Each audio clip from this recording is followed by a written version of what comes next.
اپنی نظروں کے سامنے جب اپنی اولاد برباد ہوتی نظر آئے نا تو یقین کیجئے وہ چند ٹکوں کا کوئی فائدہ لگتا نہیں ہے.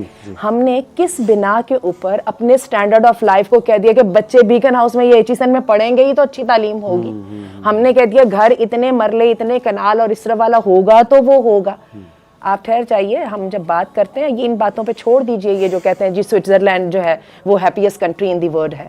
اس کو ڈاکٹر حمزہ یوسف نے بڑے زبردست طریقے سے بتایا. انہوں نے کہا ہیپی ہونے کی ذرا ڈیفینیشن ڈالو, اور اس کے لیے انہوں نے افریقہ کے جو ہے وہ دور دراز کے جو آئی لینڈز ہیں وہ نکالنے ہیں جس کے اندر اتنے عرصے سے نہ کوئی قتل ہوا ہے. وہاں پہ لوگ اپنی ریلیشن شپ کو اہمیت دیتے ہیں, ہنستے ہیں, گاتے ہیں, کھاتے پیتے ہیں, صحت مند ہیں اور امن کے ساتھ رہتے ہیں. تو تھوڑا سا یہ جو ہے نا یہ سیٹ دوسروں نے ہمارے لیے سیٹ کیے ہیں, یہ جو سٹینڈرڈز ہیں. اگین وہی بات ہے کہ بی پرو ایکٹیو, اپنے سٹینڈرڈ ذرا خود سیٹ کریں, اپنی پرائرٹیز خود سیٹ کریں, لوگوں کی نظر سے یا اینک سے نہیں اپنے آپ کو دیکھیں, اور اس کے بعد دیکھیں کہ what comes first. اور یقین کیجئے اپنی اولاد اپنی نظروں کے سامنے برباد ہو جائے تو پریزیڈنٹ شپ کا بھی عہدہ مل جائے نا تو وہ ریت کے ذرے کے برابر بھی نہیں. دوبارہ ہم نے سکسیس کو یا پروڈکٹیوٹی کو نوٹوں میں اور سیلری میں کب سے ناپنا شروع کر دیا, بالکل ہے نا. وہ جو آپ نے اپنے بچے کو جو ٹائم دے کے جو اس کو کامیاب انسان بنانا تھا, جو ہر عورت اور مرد باپ اور ماں کی ایک بنیادی خواہش ہے, وہ کدھر گئی آپ کی ٹاسک, وہ کدھر گیا آپ کا گول. صرف اور صرف روپے آپ نے کہہ دیا میرے اتنے ڈیجٹ میں سیلری ہے تو میں سکسیسفل ہوں. بس وہ سوچ یہ ہے نا جی کہ ہم پیسے کمائیں گے تو بچوں کو کل کو کوالٹی آف لائف مل جائے گی, لیکن کوالٹی آف لائف کو سمجھ ہی نہیں رہے. کوالٹی بھائی یہ کہ آپ کوالٹی ٹائم سپینڈ کریں, آپ کے بچے آپ کے ساتھ اٹیچ ہوں, آپ نے ان کے ساتھ وقت گزارا ہو, ویکنیسز پتہ ہوں, ان کی اسٹرینتھس پتہ ہوں. آپ نے سکولز کے حوالے کر دیا, اکیڈمی کے حوالے کر دیا. ہمارے پاس کئی پیرنٹس آتے ہیں کہتے ہیں کہ جی ہمارے بچوں کو سنبھال لیں. میں پہلا سوال ان سے یہ کرتا ہوں کہ آپ نے انہیں کتنا ٹائم دیا. وہ کہتے ہیں کہ اگر ہمارے پاس ٹائم ہوتا ہم آپ کے پاس بھیجتے کیوں.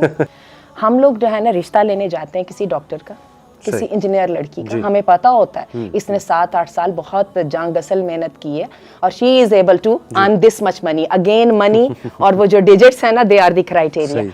اب یہ ہے کہ اس کے ساتھ وہ کہتے ہیں کہ ہم شادی تو تم سے کرنے لگے لیکن یہ ہے کہ تم نے جاب نہیں کرنی ہے. اچھا جیسے آپ نے یہ بتایا نا کہ وہ جس خاتون نے شوہر کو پہلے سے ہی کہہ دیا یا ٹو بی ہسبینڈ کو پہلے سے کہہ دیا 2 سال تک بچہ نہیں, تو بیچارہ وہ ڈر جاتا ہے کہ پتہ نہیں اب ہونے کیا لگا ہے. ایگزیکٹلی اسی طرح یہ لڑکی بھی ڈر جاتی ہے کہ پتہ نہیں میرے لیے کوئی قید خانہ یا جیل خانہ تو نہیں تیار کیا جا رہا جہاں پہ میرے ہاتھ میں ایک جھاڑو پکڑا دیا جائے گا اور میرے سے ایکسپیکٹ کی جائے گی کہ میں اس کی صفائی شروع کر دوں گی. تو ہمیں اگر ہم نے سولوشن ڈھونڈنا ہے تو ہمیں دونوں طرف آنا ہوگا. جس مرد نے انویسٹمنٹ کی ہے اس بات میں, پڑھی لکھی عورت لانی ہے, ٹھیک ہے, تو پھر اس کو اکاموڈیٹ بھی کرنا پڑے گا. اس کے بارے میں یہ کہہ دینا کہ نہیں یہ میرا کنسرن نہیں ہے, تو یہ بات بالکل غلط ہے. ہم اچھی طرح جانتے ہیں کہ what you had been bargaining for and what you are getting now only in آپ اپنا سائڈ اپنا رول پلے کرنے کے لیے دوسرے کو الزام کر رہے ہیں. یہی وجہ ہے کہ ایکشن کے ساتھ ری ایکشن ہوتا ہے. میرے پاس پچھلے دنوں ایک کیس آیا تھا اور اس میں وہ اسی طرح وہ لڑکی بہت ہی شائننگ تھی اور وہ اس بات سے اتنی ڈسٹرب تھی کہ شادی سے پہلے ان لاز نے کہا, حالانکہ سب کے سب نندے وندے سب جاب کر رہے ہیں, شوہر بھی بہت پڑھے لکھے ہیں, اور جناب یہ کہہ رہے ہیں جی جاب نہیں کرنی, جی میرے ماں باپ ہے تو ان کا خیال کرنا ہے. آپ وہ والی باتیں کیوں کر رہے ہو جن کا سر پیر نہیں ہے؟ اگر آپ کو واقعی خدمت گزار لانی تھی تو کوئی ذرا ایف اے یا میٹرک لے آتے ہیں نا. ہماری عورتیں گھر میں رہتی ہیں, ہماری عورتیں بیسیکلی مردوں کو سپورٹ کرتی ہیں. تو آپ دیکھ لیں family life, Muslim family life کی پوری دنیا میں مثالیں دی جاتی ہیں. وہ جن خواتین کی ہماری بچیاں انسپائر ہو کے بات کرتی ہیں وہ خواتین اگلے گھر کو ہاتھ لگا کے واپس آ چکی ہیں. جن شوہر بیوی میں جھگڑا بھی ہو رہا تھا, اگر بچے ہوں تو یہ بات پکی ہوتی ہے طلاق نہیں ہونی, ٹھیک ہے. لیکن جہاں پہ یہ نہ ہو تو دونوں تیار ہوتے ہیں ٹاٹا کرنے پہ. یہ ٹاٹا کرنا اتنا آسان نہیں ہے, بندہ اپنے گھمنڈ میں کر تو لیتا ہے لیکن میں آپ کو بتاؤں damages you emotionally and socially permanently.